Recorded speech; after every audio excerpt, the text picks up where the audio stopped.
Hola, ¿qué tal chicos? ¿Cómo están? Espero y se encuentren de la mejor manera. Y bueno, antes que nada les pido una disculpa por no cumplir con el video del tema anterior.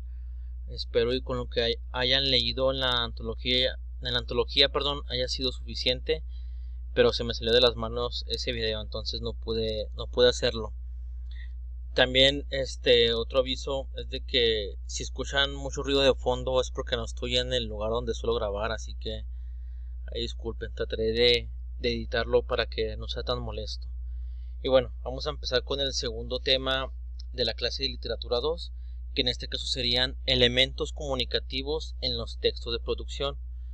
¿Qué quiere decir esto? Bueno, que vamos a ver cómo se comunica o cómo la comunicación dentro de los textos literarios. Básicamente es eso.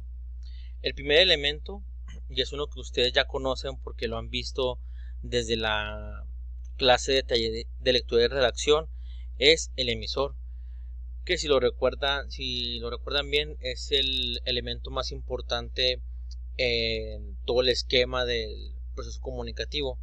Y en este proceso comunicativo dentro de la literatura, el emisor también es el más importante. ¿Por qué? Porque lo podemos identificar como el poeta. ¿Ok? La situación del emisor en el poema lírico es idéntica a la situación vivencial del poeta. ¿Qué quiere decir esto? Que el poeta es el emisor. Las emociones, sentimientos, sensaciones y vivencias del autor son inesperables del contenido esencial de la obra. ¿Qué quiere decir esto? Bueno, que depende de lo que sienta el autor, de lo que piense, de su experiencia, etcétera, será lo que le dé un plus o le dé originalidad a su obra. Es por eso que hay autores muy buenos, hay otros que apenas van creciendo, van evolucionando, etcétera, ¿no? Eso es a lo que se refiere con esto, que lo que siente en ese momento el autor es lo más importante y es lo que le da originalidad, y es lo que también es lo más importante de su obra, porque al fin y al cabo, cuando nos gusta leer mucho, podemos tener un género específico de lectura favorito, pero siempre un autor nos va a gustar más, porque nos gusta cómo se expresa, porque nos gusta cómo expresa sus sentimientos, las emociones, porque nos gusta cómo al momento de escribir se le nota la experiencia. Entonces es a lo que se refiere este punto. El siguiente elemento es el receptor. Es el destinatario que capta el mensaje del poeta. En este caso el receptor serían pues los lectores.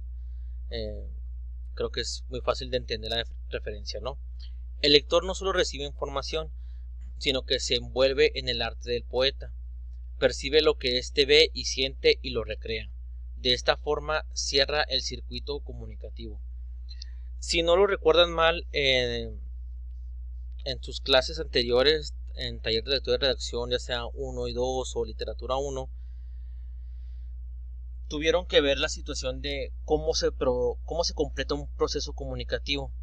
Recuerden que para completar un proceso comunicativo debe de haber retroalimentación. Si el receptor no le contesta o no responde al emisor, entonces no hay proceso comunicativo.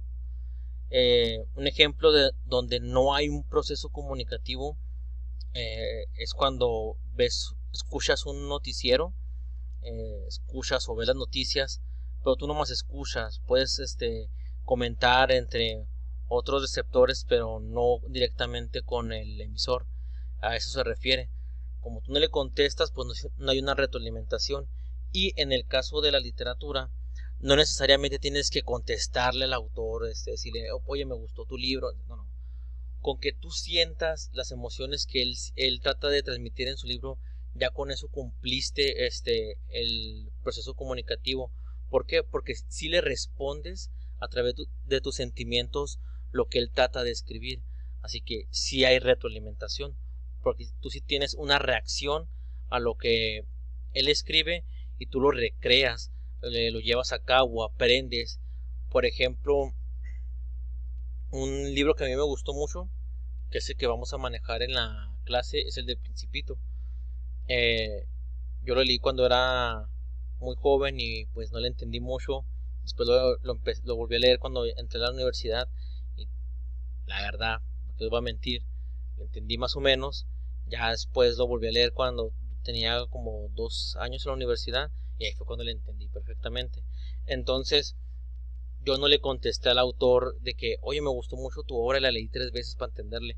Bueno, leí entre comillas, ¿verdad? Porque tampoco es que le haya puesto una atención infinita a la lectura. Pero oye, pues la tuve que leer así, así, así. ¿Cómo ves? Obviamente no hice eso, sino que lo que a mí me enseñó la obra yo lo traté de recrear, de transmitir a mis seres cercanos. Y ahí es cuando yo tengo una retroalimentación y correspondo al proceso comunicativo. El siguiente elemento es el mensaje. Es el discurso acabado y fijo, como producto, en posición a discurso en proceso. ¿Qué quiere decir esto? Que el mensaje es el poema ya como un producto, ya algo terminado. Es la forma que toma el mensaje, la manera como nos llega el contenido del texto. Y es aquí donde les decía en el apartado del emisor, que depende de cómo escribe el autor las cosas, depende de cómo las expresa, es como nosotros tomamos el mensaje. Si él se nota que lo está escribiendo enojado, nosotros nos enojamos. Si lo está escribiendo triste, o trata de transmitir eso, nosotros nos sentimos tristes. Esto es a lo que se refiere con esto del poema. Los poemas nos pueden llegar con los poemas podemos llegar a tener emociones, a sentir cosas, etcétera. El siguiente punto, el siguiente elemento es el contexto extratextual. Básicamente es todo lo que rodea la obra. ¿Cómo qué es lo que lo puede rodear?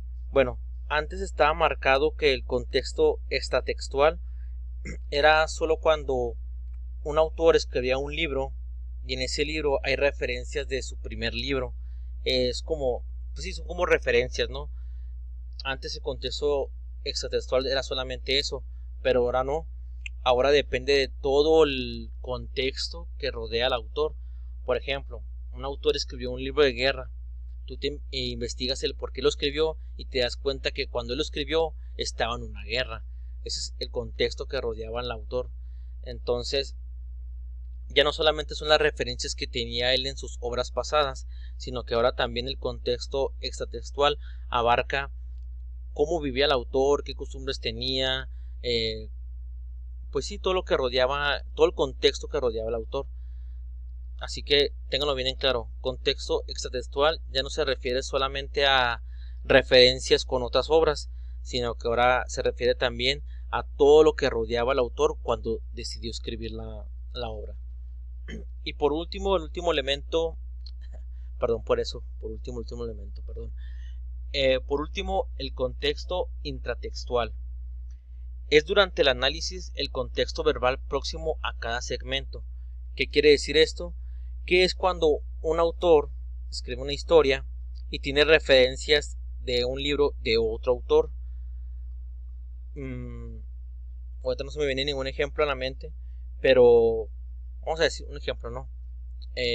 José Pérez escribió el libro de La Bruja 1 y en su libro de La Bruja 1 menciona una historia de una niña, no sé qué tanto, y esa historia salió en la obra de Juan Pérez, ¿no? O sea, toman referencias de otros autores que ya han hecho libros y las expresan ahí mismo también en su historia. Es como los crossover, por así decirlo. Así un término muy muy banal, pero sí es como los crossover. Es a lo que se refiere el contexto intratextual. Y bueno, hasta aquí sería todo de mi parte. Espero hayan entendido, haya sido todo claro. Les recuerdo que deben hacer apuntes de este video y al final de sus apuntes deben de decirme qué les pareció el video, qué puedo mejorar, etc. Y bueno, hasta aquí sería todo. Lo seguimos leyendo. Hasta luego.